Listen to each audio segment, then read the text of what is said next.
ટકાવારીનો એક પ્રશ્ન છે કે એક વર્ગમાં છોકરીઓ અને છોકરાઓની સંખ્યાનો ગુણોત્તર 13:12 છે, તો વર્ગમાં છોકરીઓની ટકાવારી શોધો.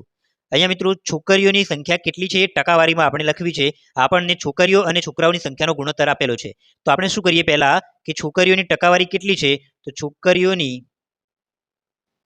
ટકાવારી બરાબર કેટલી, તો સૌથી પહેલા જુઓ તમને ગુણોત્તરમાં છોકરીઓ અને છોકરાઓની સંખ્યાનો ગુણોત્તર આપેલો છે. તો આ 13 જે છે એ છોકરીઓની સંખ્યા દર્શાવે છે અને આ 12 છે એ છોકરાઓની સંખ્યા દર્શાવે છે. આ એક્ઝેક્ટ સંખ્યા નથી, આ ગુણોત્તરને આધીન છે.